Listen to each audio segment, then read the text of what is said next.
We are going to see the third tutorial, which is based on the reaction modeler here.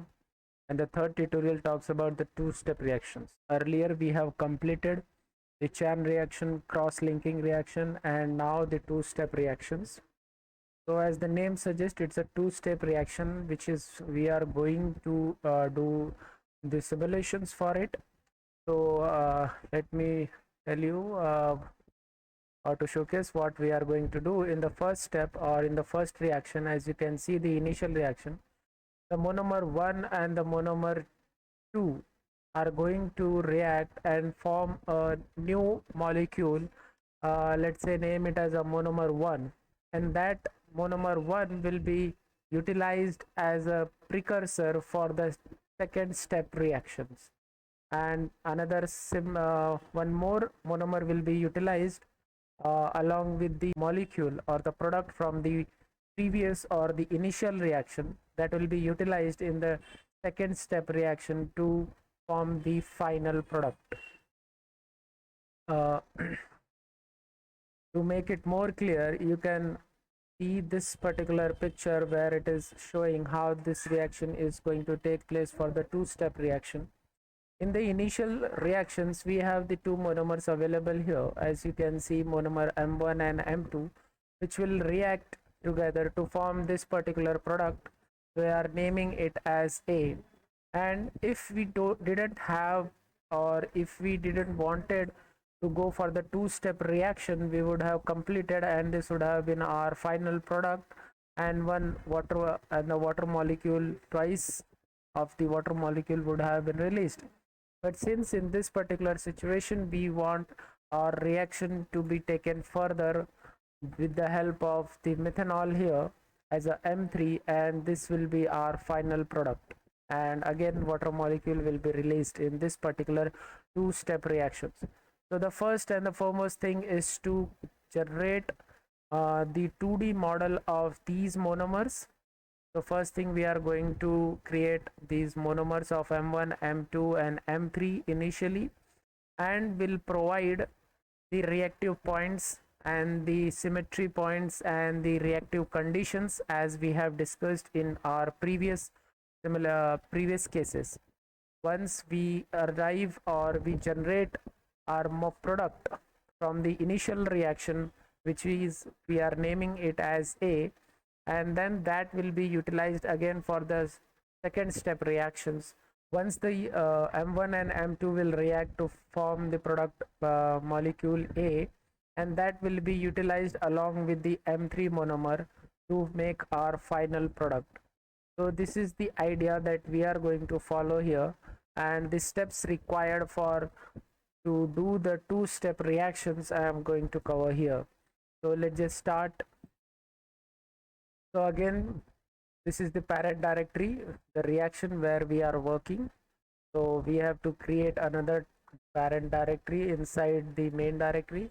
We'll be naming as two-step reaction, as I have mentioned previously as well. Like wherever we are creating a new folder or the name of the input file, it should not have any specials. So we are keeping that in mind, we have created a directory of two-step reactions. So to start with, we have to generate or to model the monomers. So for that case, we are going to go for the monomer modeler, and we are going to name it as M1 as our first monomer. We are going to use the benzene from the aromatic ring, and then the carbons.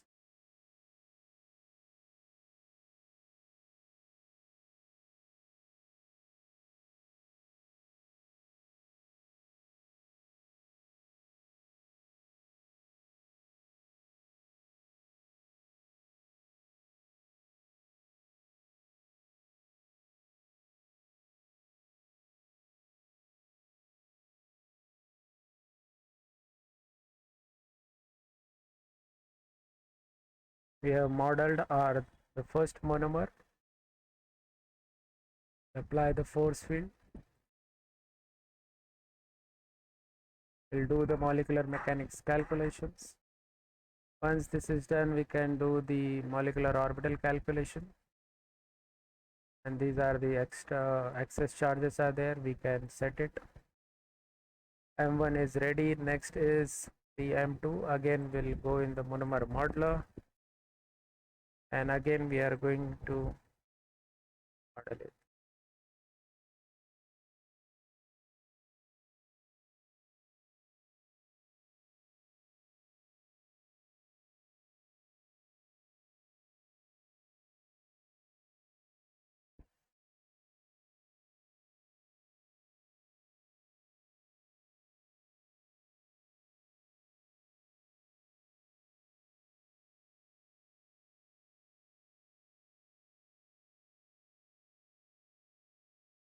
So we system can add the hydrogen atom on its own, but to make it more simpler or to assign the symmetry points, we are drawing it by our own, so that it will be easy while assigning the symmetry points or the reaction points.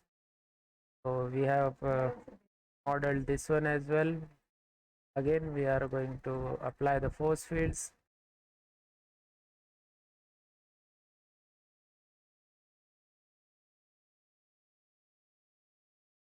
We have completed our molecular mechanics and then the molecular orbital calculations. We are done with creating the monomer 1 and monomer 2, and even you can visualize them if you see. Similarly for M1 also you can visualize. So M1 and M2 is done. So at this point itself we are going to create the third monomer as well, which will be utilized in the next second step reaction.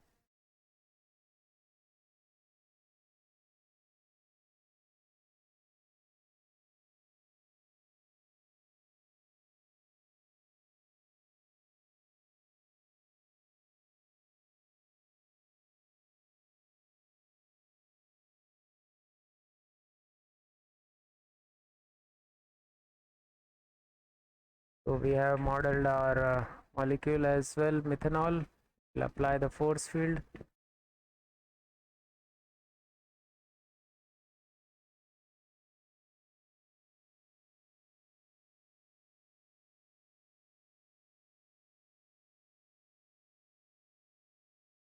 So we are ready with all the initial monomers required for the two-step reactions. So the first thing we are going to need is the input file for the reaction modeler here. So we'll create a reaction modeler input file from the on the parent directory, as you can see. Now we are going to name it as reaction underscore two-step. So this is the input file, and as we have followed the same steps in the previous tutorials of the chain reaction and the cross-linking, similar steps will be followed. The first thing is to register the monomers.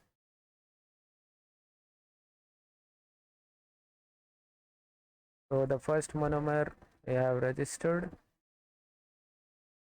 Similarly for the second one, and will not add right now the third monomer because that will be added later on. As you can see, we have added our monomer M1 and M2. Once this has been done, the next step is to assign the reactive points where our reaction is going to take place. As mentioned here into the reaction diagram, as you can see, the bond between the C and O, it is going to break and it is going to react with the nitrile group of this monomer 2. We have to assign where our reaction is going to take place.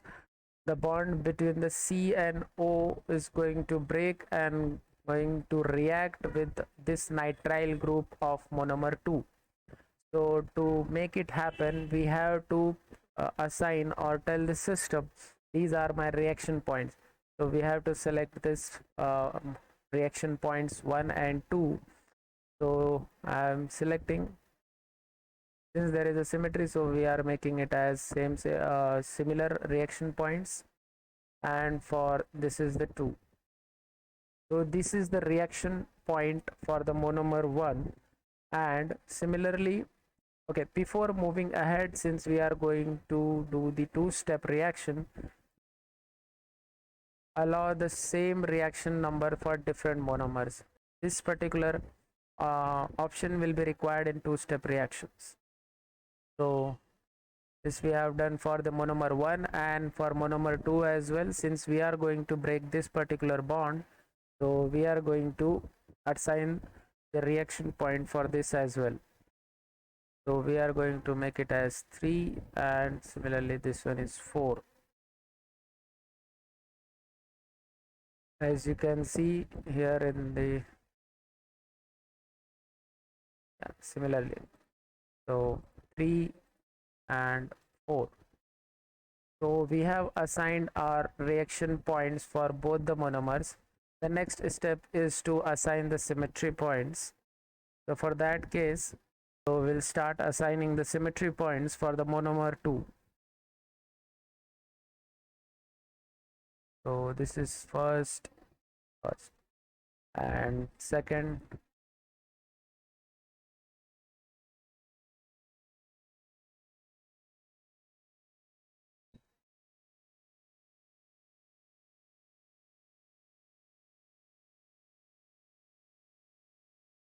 so all the symmetry points which are there, as you can see, I am using the symmetrical positions of the carbon and the hydrogen.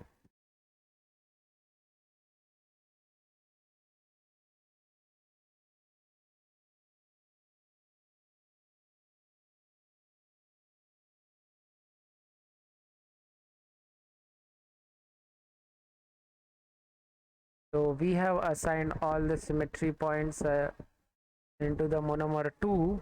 The next step is to do the reaction condition. As I mentioned, this reaction or the bond between C and O is going to break.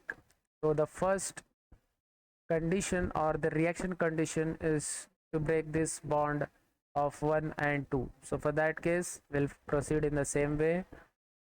So reactive point 1 of the monomer 1 of reactive point 2 of the monomer 1, and we are going to break it. So scission, the first condition.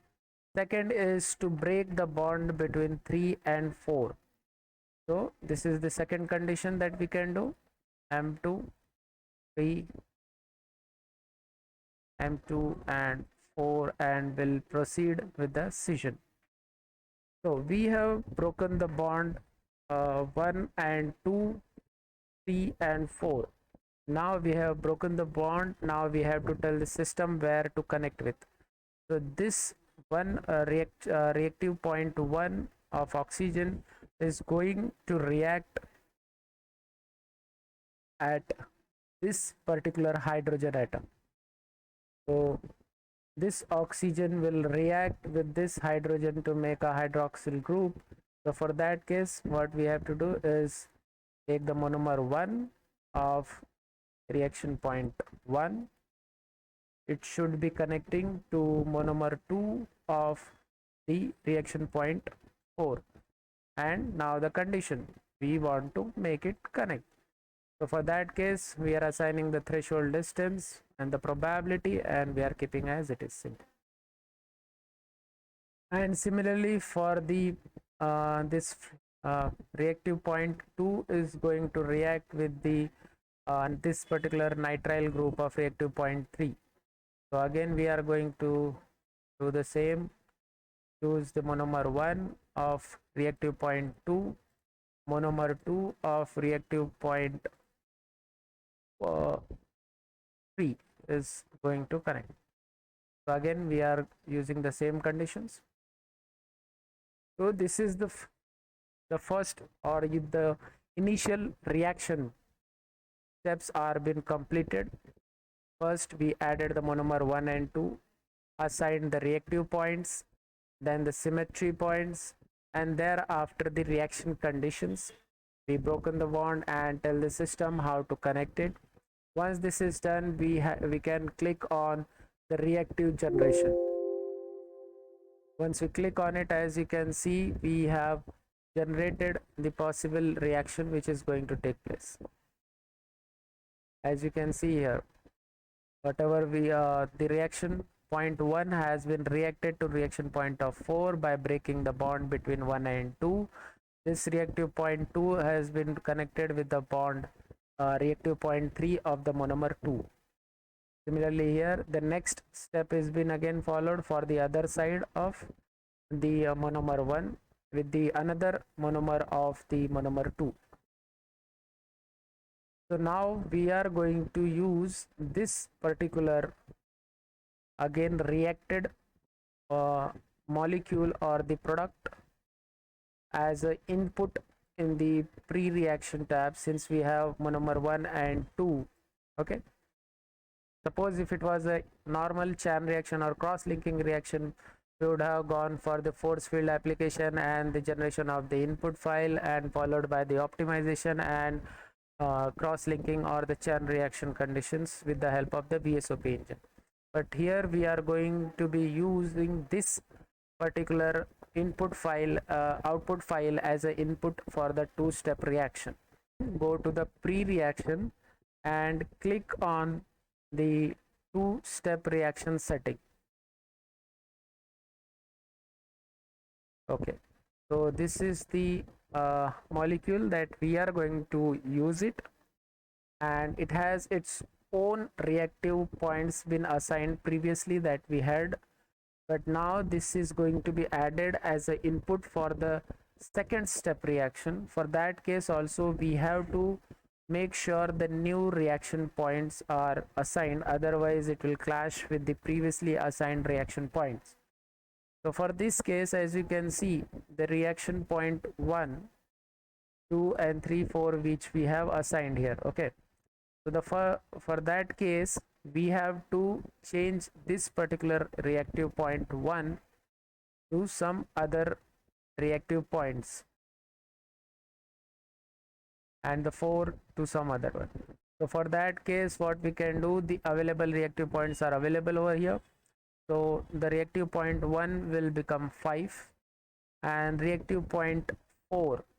So we are changing these two reactive points because these won't be taking part in the, this will be taking part in the second step reaction. So 5 we have assigned to 1 and 4 assigned to 6. Now I want to add this particular output file from this initial reaction as a monomer, so we have to check this particular option, set this as a monomer and click OK. And so as you can see here, it has added the reactive points to at this particular positions as well, which won't be utilized for this in the second step reaction. So we have to remove that. For that we have to just double click on it and it will be removed. Next is to add the third monomer, which will be utilized for the second step reaction, which is M3. And this M3 we have to again tell the reactive points. Since up to 6 has been utilized, we have to use the 7 option. We are going to tell the system to break the bond between C and O. So 7 and 8, this point or this particular bond is going to break between the reactive points 7 and 8. So once this is done, the we have already applied the reactive points, then remains is the application of the symmetry points. So we are applying the symmetry points 1 1 1 and this is 2. So we are done with adding the reactive points, symmetry points, and next is the again the reaction conditions. So in the first step, whatever the reaction conditions was applied was under the group 1. The next step of the reaction will be added as a group 2. If I add another condition for the reaction condition for the second step reaction, it should be under different group, because this is next step reaction. It should be unaffected by the previous step reactions. So we are adding in a different group. So this way you can keep on increasing if you want to run your simulation for multiple steps. So this way you can assign the different groups for the simulation condition. As I explained, so we have to break the bond between 7 and 8 reactive points. So that is going to be, we are going to do, and the same conditions what we had given in the group 1 will be copied to the group 2 as well. So the first thing is we are going to break the bond between the CNO of the monomer 3.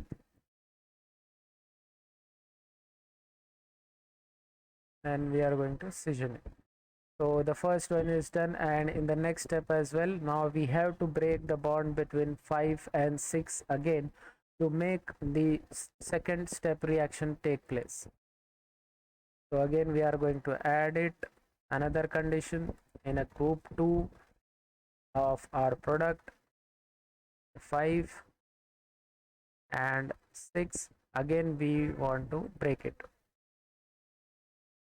Now we have broken the bond as in the case of the group 1 conditions. Now we have to again form a bond for the second step reaction. Again we are going to add 2 conditions in the second group for the second step reaction. So now we have broken the bond between 7 and 8. Reactive point 5 is going to react with the monomer 3 of the carbon.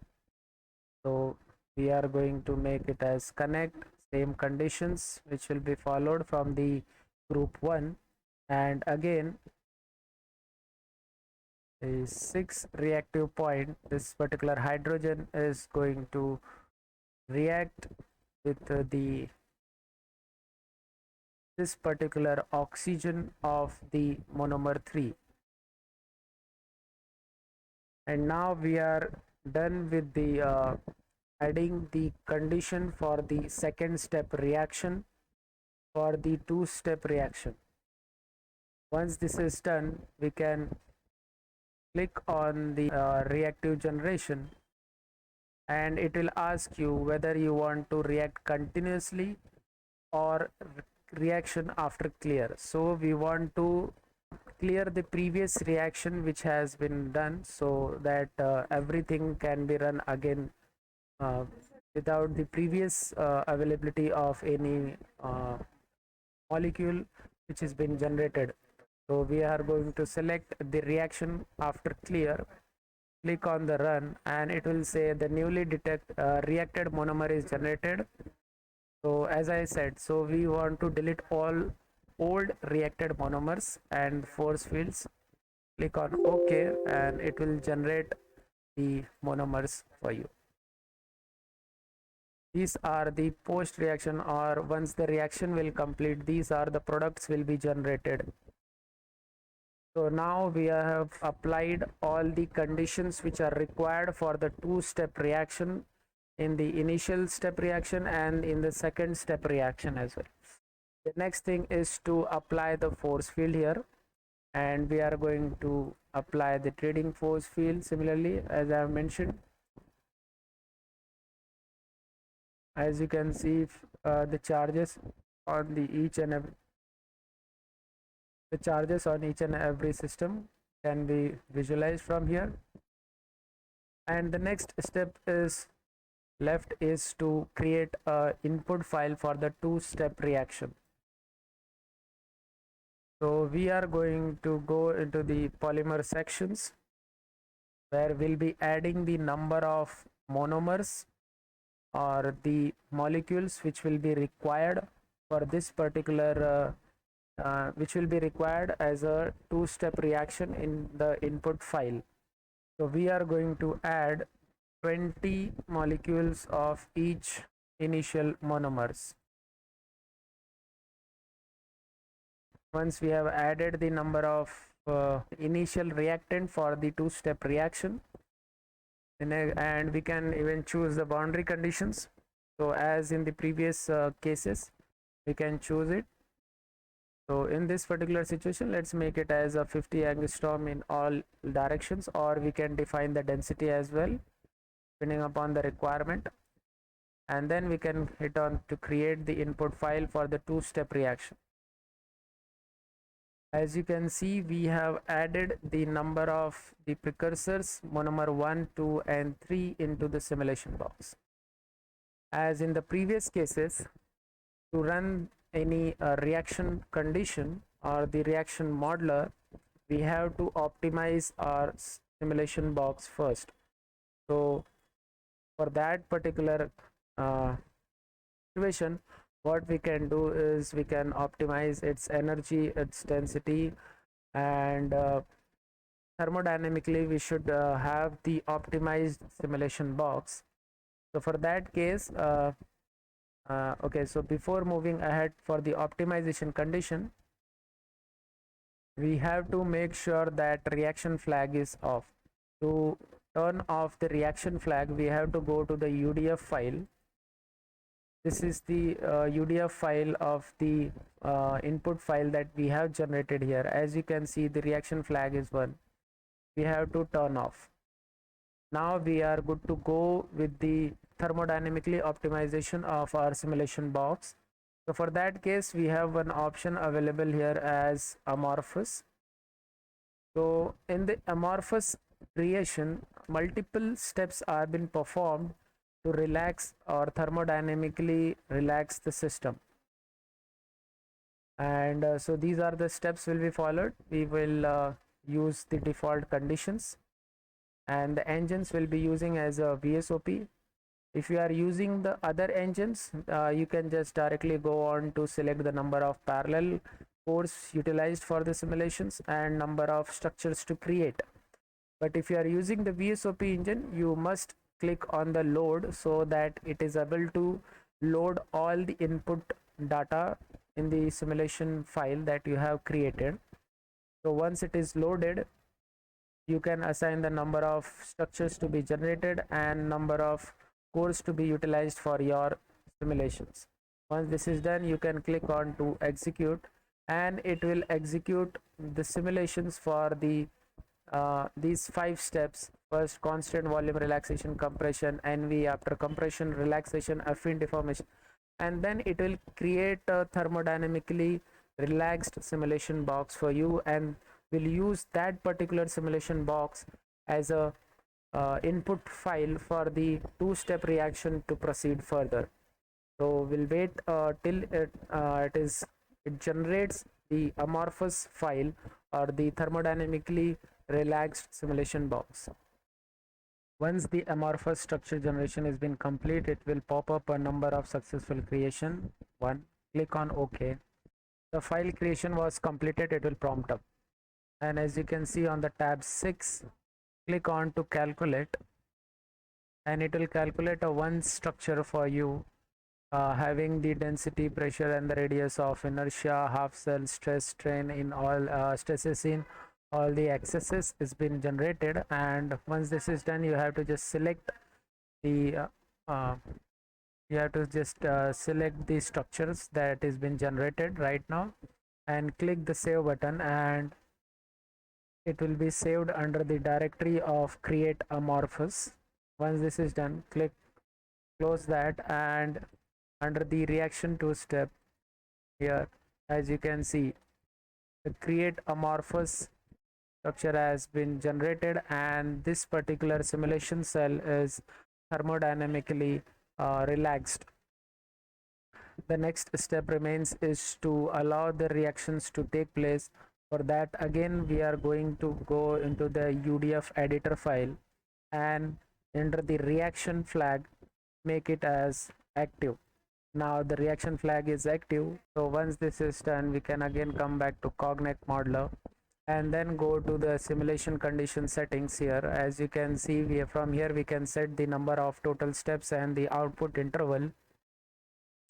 So we are going to make it as, let's say, 10,000 steps and output as 1/100th of the total steps which is required. for the simulation here, and the NVT, we can choose here the NPT ensemble and click OK. Once this is done, you can go on to select the VSOP engine and click on the start, and then we can click on the VSOP start engine by keeping all the option as a default. Once the simulation completes in, we'll be able to see how this reaction has taken place and whether the byproducts of water molecule has been generated or not, so that we can predict whether the reaction has taken place or not. And also we have the script available with us, so we'll be checking through that how many bonds has been formed and the number of reduction in the number of molecules, that also we can see.